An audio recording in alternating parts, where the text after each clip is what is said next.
라오스 정부가 수백억 원을 들여 만든 첨단 시설을 스스로 철거하겠다고 선언했습니다.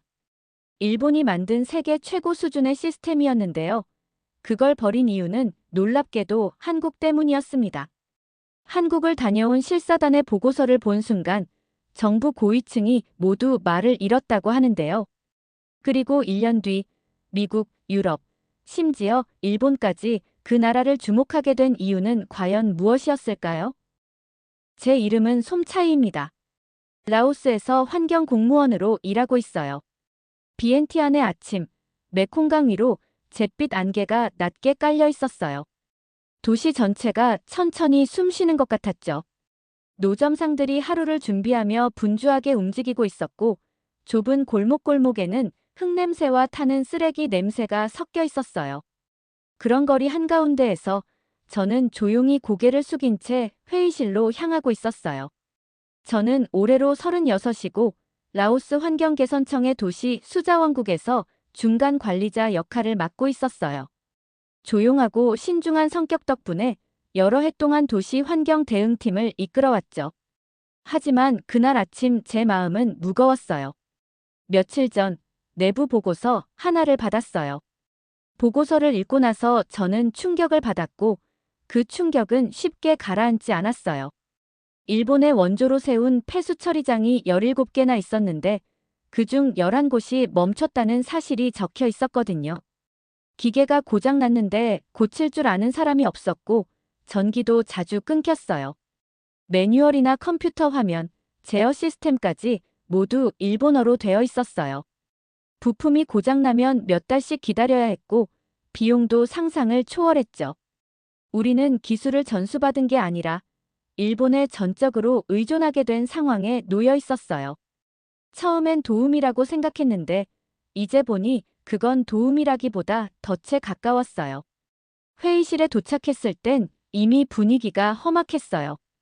분미 국장님은 67세로 공직에서 30년 넘게 일해오신 분인데 책상을 주먹으로 내리치며 화를 내고 있었어요. 이게 원조입니까? 우리 시설인데 이런 걸 보고서로 처음 알게 되는 게 말이 됩니까? 저는 가방에서 두꺼운 보고서 파일을 꺼내 탁자 위에 올렸어요. 안에는 부서진 기계, 녹슨 배관, 텅 빈 제어실 사진이 가득 들어 있었어요. 국장님, 우리가 너무 믿었던 것 같아요. 교육도 요청하지 않았고 현지어 지원도 요구하지 않았어요. 그냥 설비를 받았다는 사실만으로 만족했던 거죠. 회의는 무거운 침묵 속에서 끝났고 저는 묵묵히 자료를 챙겨서 사무실로 돌아왔어요. 복도는 평소보다 더 길게 느껴졌고 발걸음은 쿵쿵 울렸어요. 그날 저녁 사무실에 혼자 남아서 창밖을 바라보고 있었어요. 도시의 불빛이 어둡고 검은 강물에 반사되고 있었죠.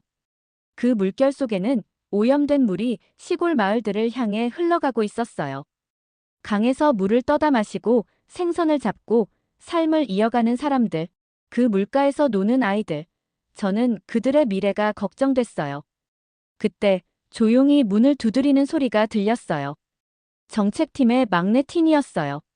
28살인 그녀는 우리 부서에서 가장 젊은 직원이지만 누구보다 똑똑했죠.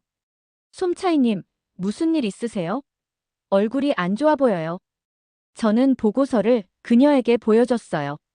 티는 한 장 한 장 꼼꼼히 읽었고 표정이 점점 진지해졌어요. 이대로는 안 되겠네요. 하지만 방법이 없는 건 아니에요. 한국에 맡기는 건 어때요? 기술만 주는 게 아니라 철학도 함께 나눠주더라고요. 그녀는 노트북을 열었어요. 화면 속에는 한강 복원 사례와 코이카 연수 프로그램이 담겨 있었어요. 사무실 안은 어둡고 조용했어요.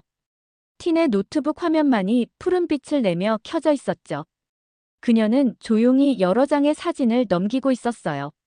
전 그 사진들을 보며 숨을 멈췄어요. 맑고 투명한 강물, 그 옆에서 뛰노는 아이들, 깨끗한 산책길을 걷는 가족들. 믿기 힘든 장면들이었죠. 이건 서울의 한강이에요. 예전엔 지금의 메콩강이랑 비슷했어요. 틴이 1970년대의 한강 사진을 보여줬어요. 검고 탁한 강물, 쓰레기가 둥둥 떠 있는 모습. 우리 메콩강과 다르지 않았어요. 한국도 그때는 가난했어요. 근데 다른 나라의 기술만 사온 게 아니라 직접 배우고 직접 만들었어요. 그 얘기를 들은 순간 저도 모르게 말이 나왔어요. 한국에 가서 직접 보고 싶네요. 다음 날 분미 국장님께 이 아이디어를 설명드렸어요. 국장님은 한참을 생각하셨어요. 펜을 손끝으로 돌리며 천장을 바라보셨어요.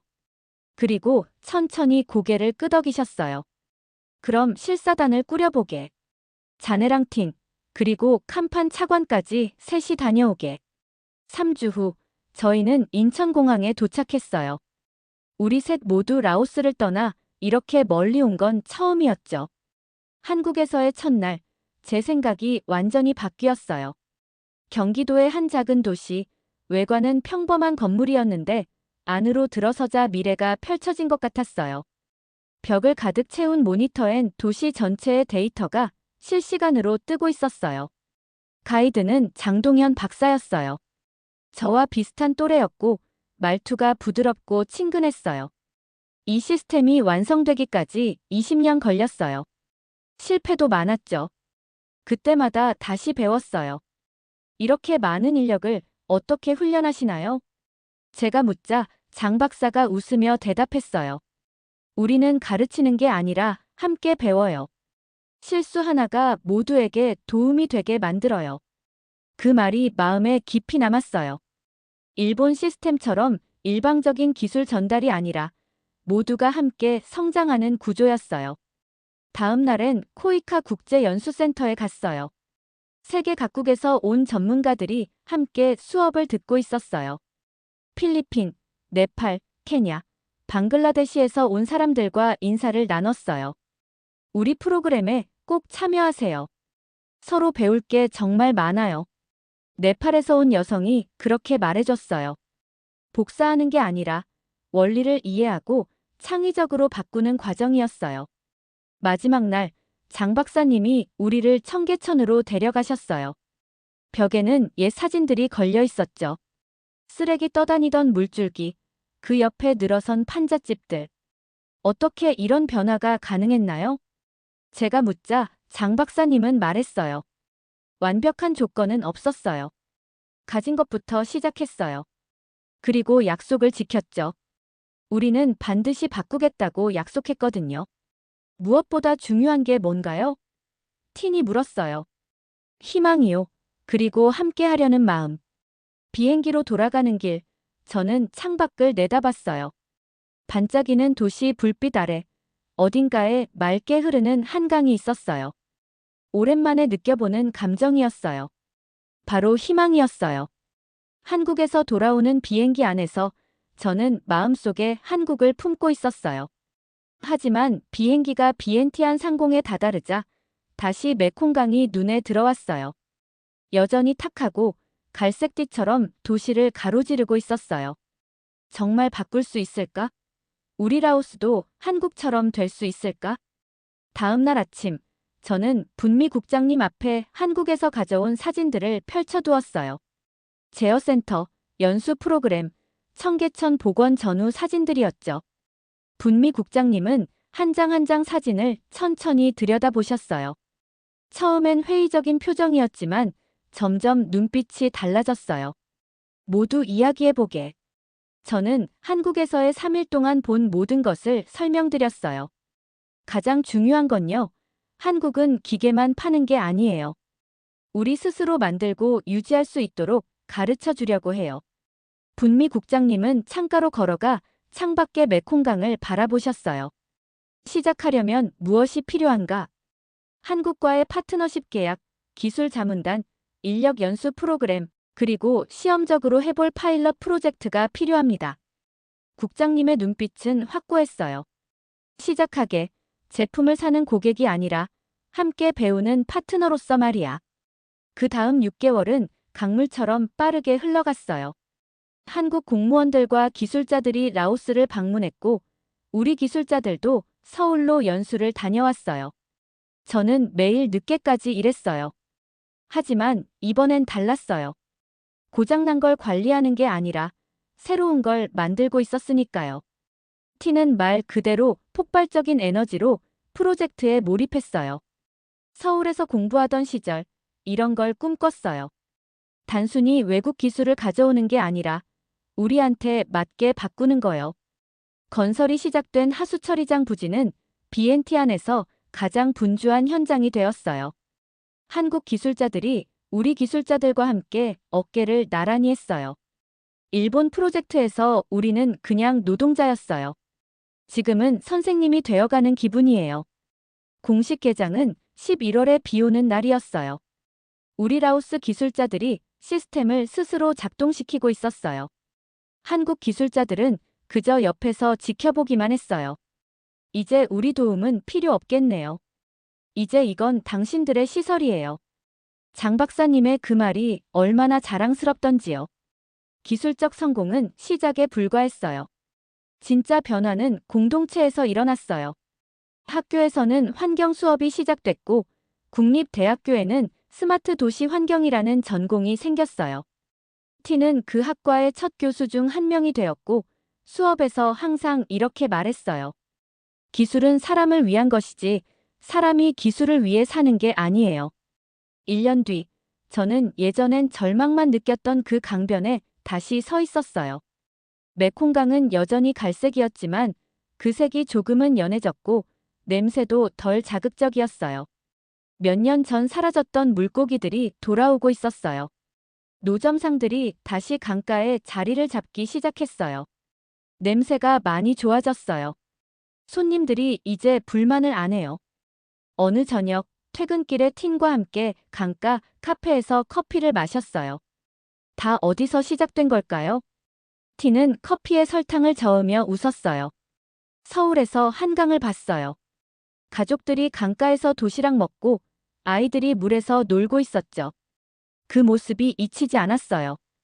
우리도 그렇게 될 수 있다고 믿었어요. 지금은 어때요? 이젠 진짜 그렇게 되고 있어요. 느리지만 정말로. 한국을 다녀온 지 2년이 지났습니다. 저는 다시 그 다리에 서 있었습니다.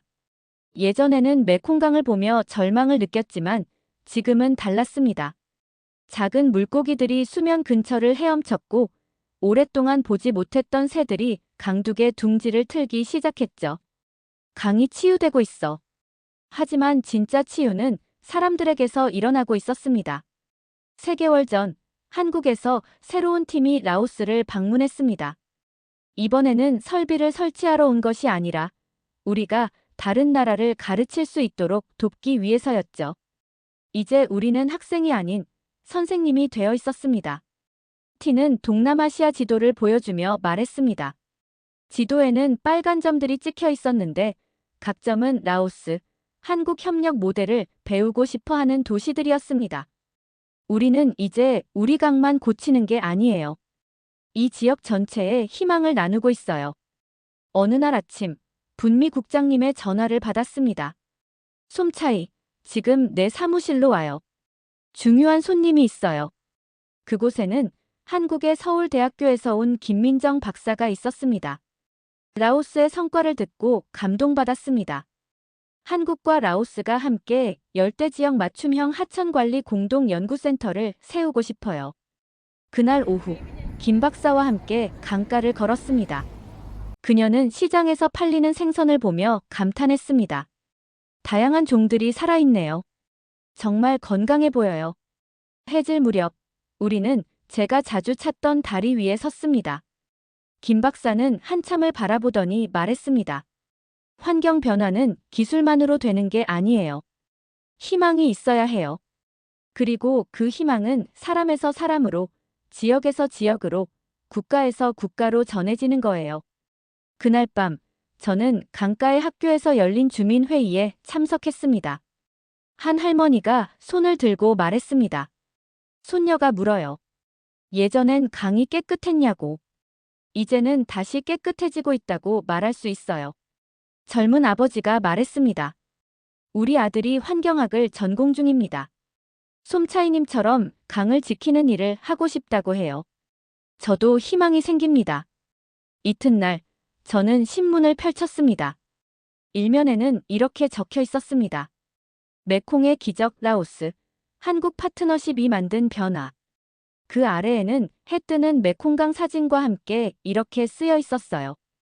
희망의 강은 더 맑은 미래를 향해 흐른다. 한 학생이 제게 다가와 물었습니다. 솜차이님이 메콩강을 구하신 거죠? 저는 미소 지으며 말했습니다. 저나 우리가 구한 게 아니에요. 강이 스스로 치유하고 있는 거죠. 우리는 그냥 도울 방법을 배웠을 뿐이에요. 저희도 가르쳐 주실 수 있나요? 물론이죠. 그게 바로 파트너십이니까요. 서로 가르치고 함께 배우는 거예요. 그리고 저는 미소 지으며 일터로 향했습니다. 이제 우리 도시를 누가 고칠까라는 질문은 끝났습니다. 답은 분명했습니다. 우리 모두가 함께 고치는 거예요. 그리고 메콩강은 그 대답을 따라 오늘도 천천히 흘러가고 있습니다. 오늘도 즐거우셨나요? 여러분의 구독과 좋아요는 영상을 만드는데 큰 힘이 됩니다. 오늘도 시청해주셔서 감사합니다.